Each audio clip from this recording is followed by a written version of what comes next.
ಅದೆಲ್ಲ ನಾಟಕ. ಅಪ್ಪ ಯಾಕಪ್ಪ ಹೀಗೆಲ್ಲ ಹೇಳ್ತಾ ಇದ್ದೀರಾ? ಹಾಗೆಲ್ಲ ಏನಪ್ಪ? ಮಾಧವ, ನಿನ್ಗೊಂದು ವಿಷಯ ಗೊತ್ತೇನು? ನಾ ಇವರು ಎಲ್ರು ನನ್ನ ಅನಾಥ ಅನಾಥ ಅಂತ ಕರೀತಾ ಇದ್ರು. ನನ್ನ ಬಾಳಿಗೆ ದೇವತೆಯಾಗಿ ನಿಮ್ಮಮ್ಮ ಗಿರಿಜಾ ಬಂದ್ಲು ಕಣು. ಆಗ ನನ್ಗೊಂದು ಕುಟುಂಬ ಸಿಕ್ತು. ನೀವೆಲ್ಲ ಹುಟ್ಟಿದ್ರಿ. ಯಾರ ಬಾಯಲ್ಲಿ ನನ್ನ ಅನಾಥ ಅಂತ ಕರಿತಿದ್ರೋ ಅದೇ ಬಾಯಿ ಮೇಲೆ ಅವರು ಬೆರಳಿಟ್ಕೊಳ್ಳೋ ತರ ನಾನು ಬದುಕು ತೋರಿಸ್ದೆ ಕಣೋ. ಅವ್ರ ಎದುರುಗಡೆ ತಲೆ ಎತ್ಕೊಂಡು ಬದುಕಿದ್ದೀನಿ. ಮತ್ತೆ ಅವ್ರ ಎದುರುಗಡೆ ತಲೆ ತಗ್ಸೋ ಪರಿಸ್ಥಿತಿ ಬಂತಲ್ಲ ಮಾಧವ. ಅಲ್ಲ ಕಣ ಮಾಧವ,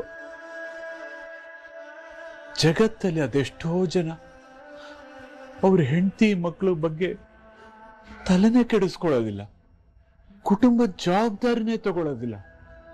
ಅಷ್ಟು ಸ್ವಾರ್ಥಿಗಳಾಗಿರ್ತಾರೆ. ನಾನು ಯಾವತ್ತಾರು ಆ ತರ ಮಾಡಿದ್ದೀನೇನೋ? ಇಲ್ಲಪ್ಪ. ಅಂಥವ್ರ ಜೊತೆ ಎಲ್ಲ ನಿಮ್ಮನ್ನ ಯಾಕಪ್ಪ ಹೋಲಿಸ್ಕೋತೀರಾ? ಮತ್ ಯಾಕೆ ನಾನು ಪ್ರತಿ ಕ್ಷಣ ಹೆಂಡತಿ ಮಕ್ಕಳು ಅಂತ ಯೋಚಿಸೋ ನನಗೆ ಈ ತರ ಆಗ್ತಾ ಇದೆ? ನಾನು ಏನಂತ ತಪ್ಪು ಮಾಡಿದೆ ಅಂತಾನೆ ಅರ್ಥ ಆಗ್ತಾ ಇಲ್ಲ. ನಾನು ನಿಮ್ಮನ್ನ ಕಟ್ಟುನಿಟ್ಟಲ್ಲಿ ಬೆಳೆಸಿದ್ದೀನಿ, ಪ್ರೀತಿ ಮಾಡಬೇಡಿ ಅಂತ ಬೇಲಿ ಹಾಕಿದ್ದೀನಿ. ಇದ್ರ ಉದ್ದೇಶ ಏನ್ ಹೇಳು?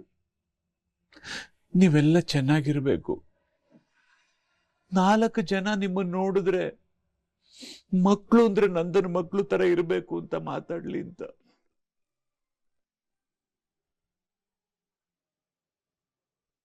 ಕೆಲವರು ಮಕ್ಳು ಈಗ ಮಾತಾಡ್ತಾರೆ, ನಾಳೆ ಅವ್ರಿಗೆ ಮಾಡ್ತಾರೆ ಅಂತ ಹೇಳಿದಾಗ ಹೊಟ್ಟೆ ಊರಿಗೆ ಹೇಳ್ತಾ ಇದ್ದಾರೆ ಅಂತ ಅನ್ಕೋತಿದ್ದೆ ಮಾಧವ.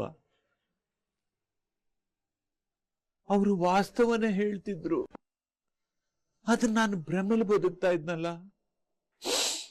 ನನಗೆ ಅರ್ಥ ಆಗ್ಲಿಲ್ಲ ಮಾಧವ. ಮಾಧವ, ಹೇಳಿಪ್ಪ. ನಾನು ಒಳ್ಳೆ ಅಪ್ಪ ಅಲ್ವೇನು?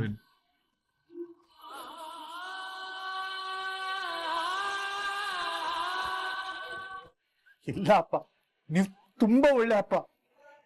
ನೀವು ನಮಗೋಸ್ಕರ ಎಷ್ಟೆಲ್ಲ ಮಾಡಿದೀರ ಅಂತ ನಮಗ್ ಗೊತ್ತಪ್ಪ. ಮತ್ಯಾಕ್ರೋ ನನ್ನ ಹೊಟ್ಟೆ ಉರಿಸ್ತಾ ಇದ್ದೀರಾ? ಮತ್ಯಾಕೆ ಈ ಮಕ್ಕಳು ಅಪ್ಪನ ಮದ್ವೆ ಕರೀತಾ ಇಲ್ಲ? ಪ್ರತಿಯೊಬ್ಬ ಅಪ್ಪನ ಕನಸು ಅವ್ರ ಮಕ್ಕಳು ಮದ್ವೆ ಕಣೋ.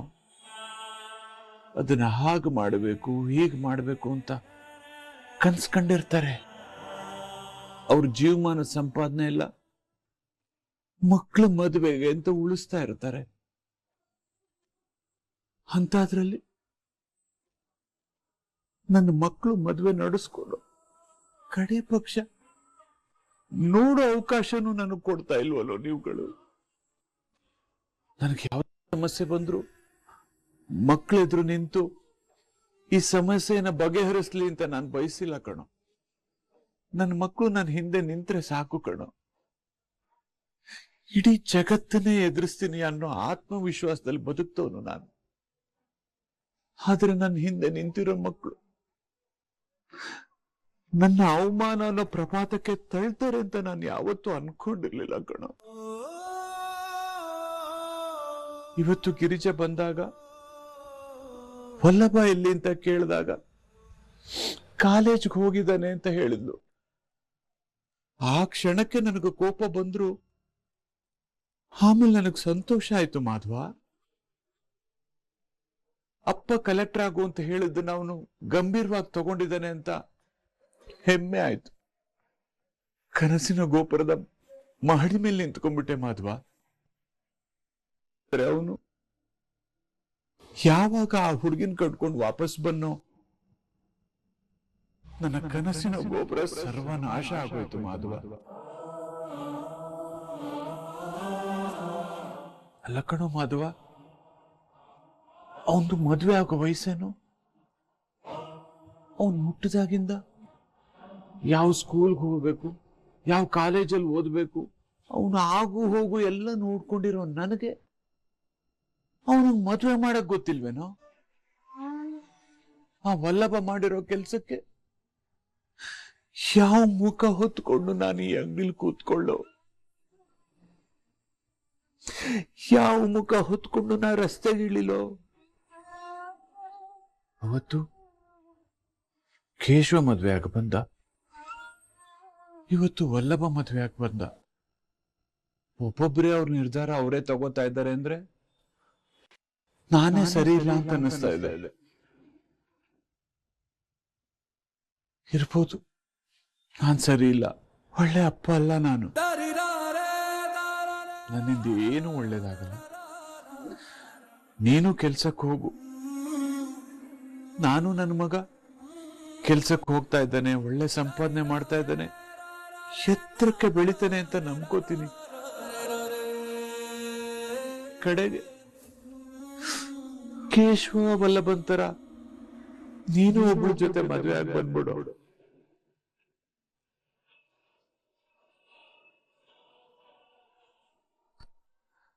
ಹೋಗ್ಬಿಡೋ, ಮದುವೆ ಆಗ್ಬಾ.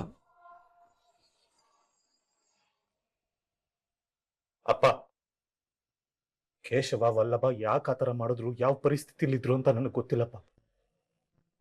ಆದ್ರೆ ನಾನು ನಿಮ್ ದೊಡ್ಡ ಮಗ, ನಿಮಗ್ ಮಾತು ಕೊಡ್ತಿದ್ದೀನಪ್ಪ.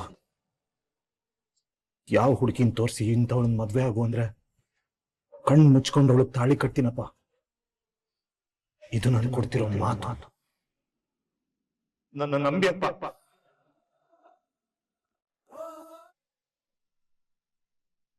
ನೋಡಿ, ಮನೇಲೆಲ್ಲರೂ ನಿಮ್ಗೋಸ್ಕರ ಕಾಯ್ತಾ ಇದ್ದಾರೆ. ಬನ್ರಿ, ಮನೆಗೆ ಹೋಗೋಣ.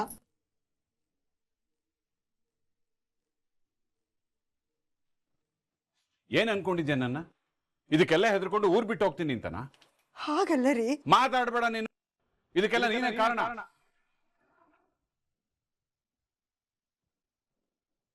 ಅಯ್ಯೋ, ಏನಿದು? ಅಂದ್ರೆ ಇವ್ರಿಗೆಲ್ಲ ಗೊತ್ತಾಗೋಯ್ತಾ? ರೀ, ನಾನು ಹೌದು, ನೀನೇ. ನನ್ ಮಕ್ಕಳು ದಾರಿ ತಪ್ಪಾರ್ದು ಅಂತ ಕಟ್ನಿಟ್ಟಾಗಿ ಬೆಳ್ಸಕ್, ಅದರಲ್ಲೂ ಆ ವಲ್ಲಭ ಕತ್ತೆ ಬಡವ, ಯಾವಾಗ್ಲೂ ಅಧಿಕ ಪ್ರಸಂಗ ಮಾಡೋನು. ಅದಕ್ಕೆ ಅವನ ವಿಚಾರದಲ್ಲಿ ಇನ್ನೂ ಕಟ್ನಿಟ್ಟಾಗಿದ್ದೆ ನಾನು. ಆದ್ರೆ ನೀನು ಅವನ್ನ ಮುದ್ದು ಮಾಡಿ ಅವನ್ನ ಬೈಬೇಡಿ ಬೈಬೇಡಿ ಅಂತ ನನ್ನನ್ನು ತಡೆದು ಅವನು ಹಾಳಾಗೋಗ್ ಮಾಡ್ದೇನೆ. ತಾನೇನ್ ಮಾಡಿದ್ರು ಅಪ್ಪ ಬೈತಾರೆ, 4 ದಿನ ಸಿಟ್ಟು ಮಾಡ್ಕೋತಾರೆ, ಆಮೇಲೆ ಅಮ್ಮ ಅಪ್ಪನ ಸಮಾಧಾನ ಮಾಡ್ರೆ ಅಂತ ಅವನು ಗೊತ್ತು. ಹೇಳು, ಇದಕ್ಕೆಲ್ಲ ಯಾರ ಕಾರಣ? ನೀನೇ ತಾನೆ? ಆಯ್ತು ರೀ, ನನ್ನಿಂದ ತಪ್ಪಾಗೋಗಿದೆ. ಈಗ ಬನ್ನಿ, ಮನೆಗೆ ಹೋಗೋಣ. ಬರಲ್ಲ. ಎಲ್ಲಿ ಬೆಲೆ ಇಲ್ವೋ ನಾನು ಅಲ್ಲಿ ಇರಲ್ಲ. ಹಾಗೆಲ್ಲ ಹೇಳ್ಬೇಡಿಪ್ಪ, ಪ್ಲೀಸ್ ಬನ್ನಿಪ್ಪ. ಹೌದು, ನೀವಿಲ್ದೆ ನಾವಿಲ್ಲ ಬಾಬಾ, ಬಂದ್ಬಿಡಿ. ಬರಲ್ಲ ಅಂದ್ರೆ ಬರಲ್ಲ ಅಷ್ಟೇ. ಸುಮ್ನೆ ಹೊಟ್ಟೋಗಿ ಇಲ್ಲಿಂದ. ರೀ ರೀ ನಂದ, ಏನು ಇದು? ಗಿರಿಜನ ತರಾನೇ ಅಲ್ವೇನೋ? ವಲ್ಲಭ ಮದುವೆ ಆಗಿರೋದು ನೀನು ಹೇಗೆ ಆಘಾತ ಆಗಿದೆಯೋ ಗಿರಿಜಂಗೂ ಅಷ್ಟೇ ಆಘಾತ ಆಗಿದೆ ಅಲ್ಲೇನೋ? ಅವಳಿಗೇನಿದೆಲ್ಲ ಗೊತ್ತಿತ್ತ? ಅದರಲ್ಲೂ ಹೆತ್ಕರಳು ಅದೆಷ್ಟು ಸಂಕಟ ಪಟ್ಟಿರ್ತಾಳೋ ಏನೋ. ಆದ್ರೂ ನಿನ್ನನ್ನು ಸಮಾಧಾನ ಮಾಡಿ ಮನೆಗೆ ಕರ್ಕೊಂಡು ಹೋಗೋಕೆ ಇಲ್ಲಿ ತನಕ ಬಂದಿದ್ದಾಳೆ. ಅವಳನ್ನ ನೋಯಿಸ್ಬೇಡ ನಂದ. ಈ ಸಮಯದಲ್ಲಿ ನೀನು ಜೊತೆ ನಿಂತು ಅವಳಿಗೆ ಸಾಂತ್ವನ ಹೇಳಬೇಕು. ಹೊರಡು ಮನೆಗೆ, ಇರೋದು ಹೊರಡು.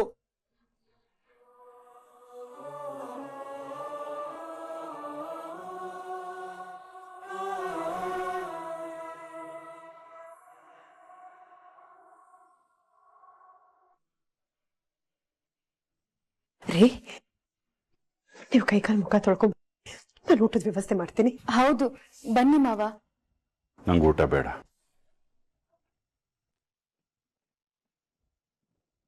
ಅಪ್ಪ, ಊಟ ಮಾಡ್ದಲೇ ಇದ್ರೆ ಆರೋಗ್ಯ ಹಾಳಾಗುತ್ತೆ. ಹೌದು ಮಾವ, ಮತ್ತೆ ಲೋ ಶುಗರ್ ಆಗ್ಬೋದು. ಬನ್ನಿ. ದಯವಿಟ್ಟು ಹಾಗೆಲ್ಲ ಮಾತಾಡ್ಬೇಡಿ. ಒಂದೇ ಒಂದು ಊಟ ಮಾಡಿ ಬನ್ರಿ. ಒಂದ್ ತುತ್ತ ಎದುರುಗಡೆ ಮನೆಯವ್ರು ಮಾಡಿರೋ ಅವಮಾನ, ನಿನ್ನ ಮಗ ಕೊಟ್ಟಿರೋ ಬಹುಮಾನ, ಇದೆಲ್ಲದ್ರಿಂದ ಅಜೀರ್ಣ ಅವಶ್ಯಕತೆ ತುಂಬಿದೆ ಗಿರ್ಜ. ಮಾಧವ, ಒಂದ್ ಕೆಲ್ಸ ಹೇಳ್ತೀನಿ, ಮಾಡ್ತೀಯ? ಅದೇನ್ ದಯವಿಟ್ಟು ಮನೆ ಮುಂದೆ ಹಾಕಿರೋ ಆ ನಂದಗೋಕುಲ ಬೋರ್ಡನ್ನ ಕಿತ್ತು ಬಿಸಾಕ್ಬಿಡ. ಸಂಬಂಧನೇ ಇಲ್ಲದೆ ಇರೋ ಹಾಗೆ ಆ ಹೆಸರನ್ನ ಈ ಮನೆಗೆ ಇಟ್ಟಿದ್ದೀನಿ ನಾನು, ತಟ್ಟಂತರ.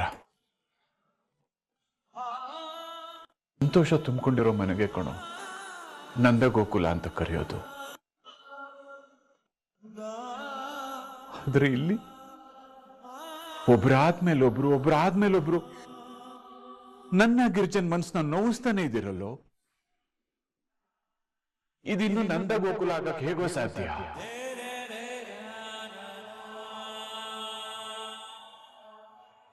ಈ ಮನೆನ ನಂದನಾಕುಲ, ನಂದಗೋಕುಲ ಅಂತ ಊರ್ನಲ್ಲಿ ಅದೆಷ್ಟು ಜನ ಮಾತಾಡ್ಕೋತಾ ಇದ್ರು.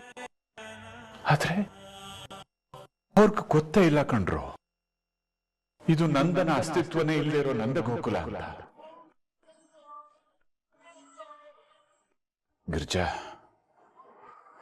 ಎಲ್ರಿಗೂ ಊಟ ಮಾಡಕ್ ಹೇಳು.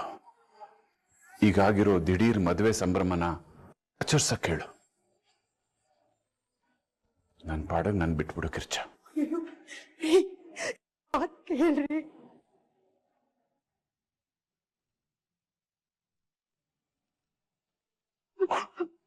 ಮಾಧವ, ನೀನ್ ಹೋಗಿ ನಿಮ್ಮ ಅಪ್ಪನ್ ಕರೆಯೋ. ಅವ್ರು ನೀನ್ ಹೇಳಿದ್ರೆ ಮಾತಾಡ್ತಾರೆ. ಹೋಗು ಮಾಧವ. ಅಮ್ಮ, ಅಪ್ಪಂಗ್ ತುಂಬಾ ನೋವಾಗಿದೆ ಅಮ್ಮ. ಇಂಥ ಸಮಯದಲ್ಲಿ ಅವ್ರಿಗೇನಾದ್ರೂ ಒತ್ತಾಯ ಮಾಡಕ್ ಹೋದ್ರೆ ಅವ್ರ ಕೋಪ ಹೆಚ್ಚಾಗುತ್ತೆ. ಸದ್ಯಕ್ಕೆ ಏನು ಮಾತಾಡೋದ್ ಬೇಡಮ್ಮ. ಹಾಗಂತ ಅವ್ರ ಈ ರೀತಿ ಹಸ್ಕೊಂಡ್ ಮಲ್ಕೊಳ್ಳೋದು ನನ್ ಕೈ ನೋಡಕ್ ಆಗಲ್ಲ ಕಣೋ. ಅವ್ರ ಬೇರೆ ಸರಿ ಇಲ್ಲ ಮಾಧವ, ನೀನ್ ಹೋಗಿ ಮಾತಾಡೋ. ಅತ್ತೆ, ಭಾವ ಹೇಳೋದು ಸರಿನೇ. ಮಾವಂಗ್ ಸ್ವಲ್ಪ ಟೈಮ್ ಕೊಡೋಣ, ಅವರೇ ಸರಿ ಹೋಗ್ತಾರೆ.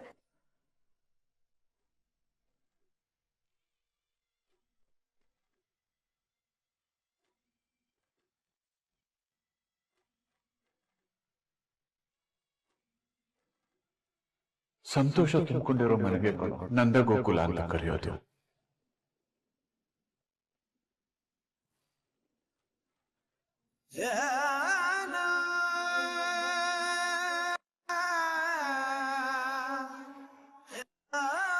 ಅಲ್ಲ, ಇವನ್ ಮಾಡಿರೋ ಕೆಲ್ಸಕ್ಕೆ ಅಕ್ಕ ಇವನ್ ಮೇಲೆ ಕೋಪ ಮಾಡ್ಕೋಬೇಕು. ಇದೇನು ಉಲ್ಟಾ ಅಕ್ಕನ ಮೇಲೆ ಸಿಡ್ಸಿಡ ಅಂತ ಇದ್ದಾನೆ. ಇಲ್ಲೇನೋ ಮ್ಯಾಟ್ರ್ ಇದೆ. ಅದೇನು ಅಂತ ನಾನು ಕಂಡು ಹಿಡಿಲೇಬೇಕು.